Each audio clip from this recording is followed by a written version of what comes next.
Heyo, welcome back to my channel. My name is Ashley and I'm a stay-at-home mom of 2 young kids, and I am so happy that you stopped by today.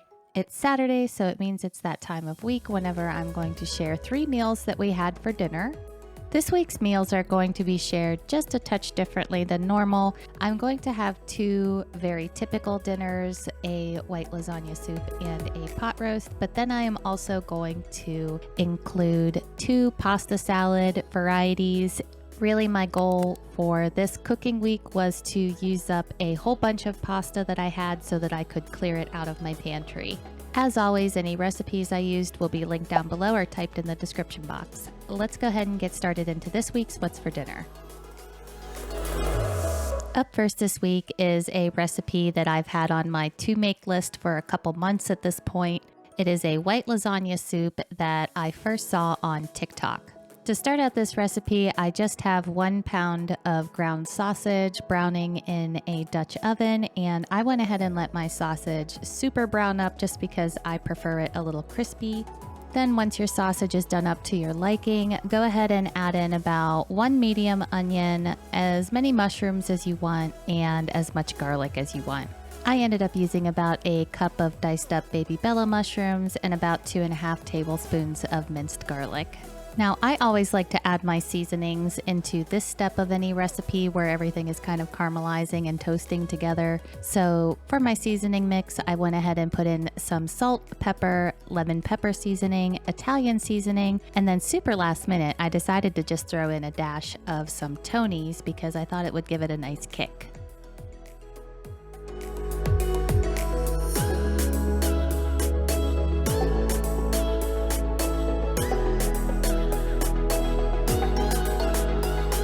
I let this brown down for a good while longer because maybe it's just me, but I don't really think you can overcook sausage. So I really just like it super caramelized. Anyways, after it's cooked to your liking and everything is caramelized, I did an extra step of just putting a little bit of some white wine at the bottom so the mushrooms could absorb that and get a super nice flavor. Then you're going to go in with about 2-ish tablespoons of flour, and really this is going to depend on how thick you want your soup to be. And after you get that all stirred around, it's pretty important that you do want to let this cook off for about a minute or so you don't have raw flour. Then you're going to go ahead and add in about 6 cups of chicken broth, and if you've been here a minute, you know I don't keep liquid chicken broth in my house. I use this powdered Knorr, so I just put the right amount in for 6 cups of water. And if we're being really honest, probably a little extra because I super like some flavor. Give it a good stir, and then you're just going to let this come up to a low boil.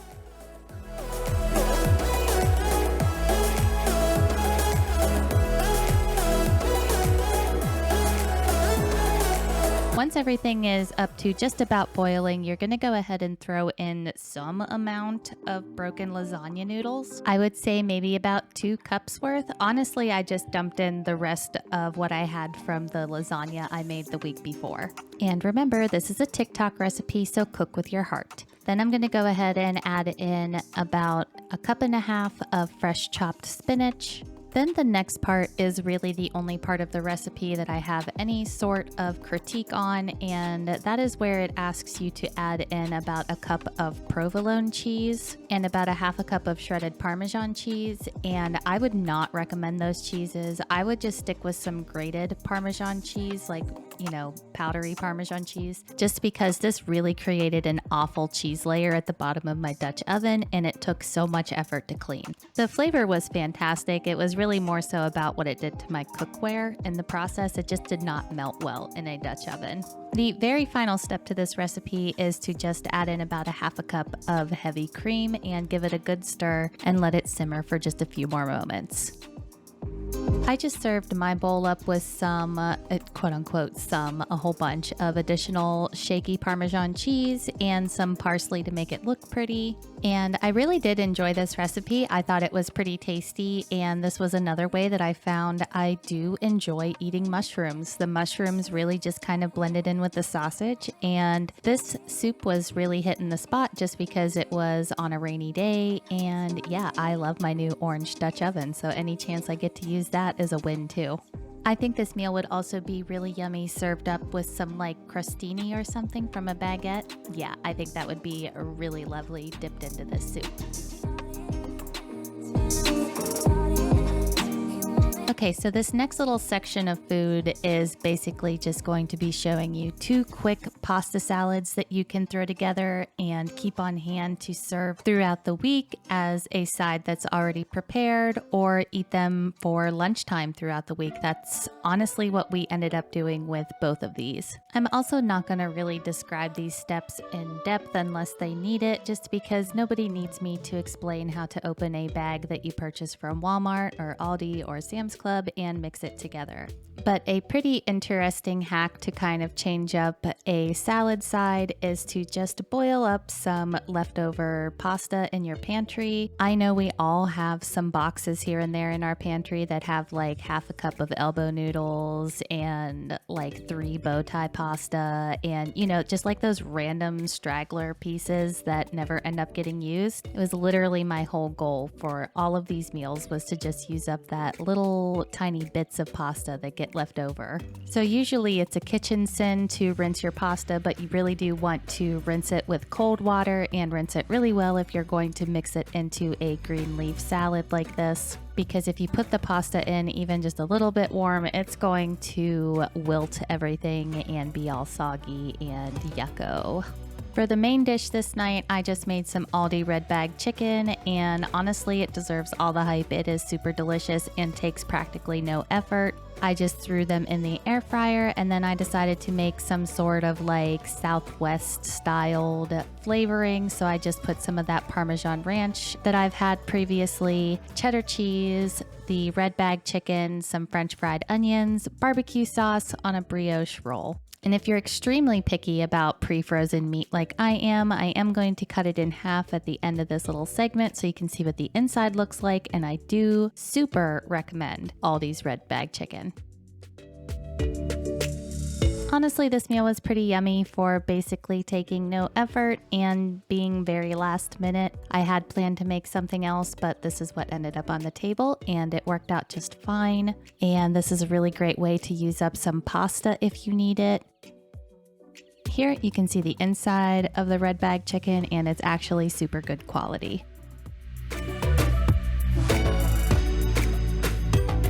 Really, this is the recipe that kind of started the, ooh, I need to use up pasta. I don't know if anybody remembers or has eaten at Ruby Tuesday. I literally don't even know if they're still in business. No shade, Ruby Tuesdays. But they used to have a pasta salad at their salad bar that was these little like shell pastas with peas and ham and some sort of creamy dressing. And it doesn't sound the most appetizing, but dang was that pasta salad good. So I'm not the biggest fan of ham, and I decided to sub that out with bacon. So I just made some twisty bacon at the beginning, and here I'm going to go ahead and start making the pasta salad dressing. So I actually took a few recipes and kind of mashed them together into something that wouldn't be too ranchy and wouldn't just be plain Jane. So for this dressing, we're going to go ahead and add in about half a cup of mayonnaise, salt, pepper, some Tony's, about a half a cup of ranch. I decided to mix 2 types of ranch, a tablespoon of sugar, and about 1 to 2 tablespoons of white vinegar. Then you're going to go ahead and give this a pretty good whisk, and depending on how thick you like your dressings for your pasta salad, you can either add in some more vinegar if you would like it to be tangy, some water, or even some heavy cream just to make a thinner consistency.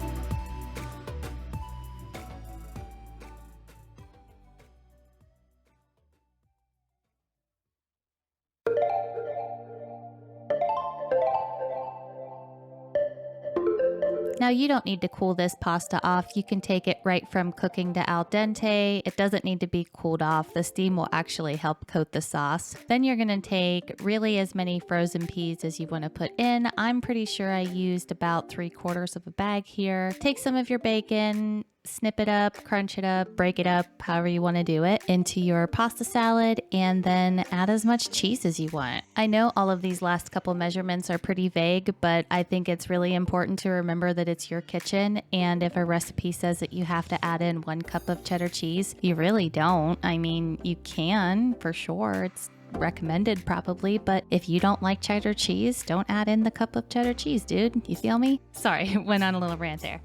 Then go ahead and basically mix everything together and put it in your refrigerator, and you're going to see that it basically absorbs all of the liquid here, and you're going to want to basically remake the dressing and pour some on top and remix it. You got an easy lunch for the rest of the week.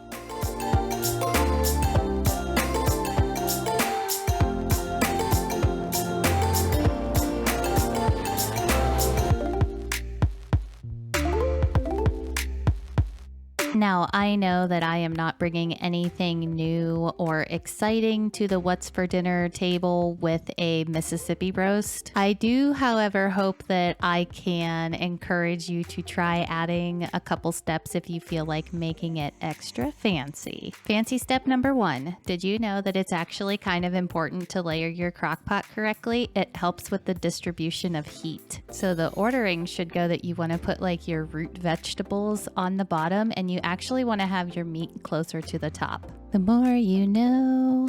Anyway, so I just go ahead and I always sear my roast before I put it in because I just love the flavor it gives. And I'm putting that on top of a bed of potatoes and carrots that have already been tossed with the au jus packet, the ranch packet, and salt and pepper. Fancy step number 2, you are going to go ahead and deglaze your pan that you seared the roast in. So to deglaze this pan, I like to add in a super scoop of garlic, a nice pat of butter, and then I also put in some red cooking wine. After I get everything combined in this pan, I'm pretty much just going to leave it alone and let it reduce down until it gets a little more syrupy. Oh yeah, I almost forgot. I did add in a little shake of crushed rosemary, which I know is not everybody's jam, so feel free to leave that out. Once the red wine syrup is close to ready, I'm going to go ahead and start seasoning the roast as well. So I just take some of that au jus packet and ranch packet and coat both sides of the roast.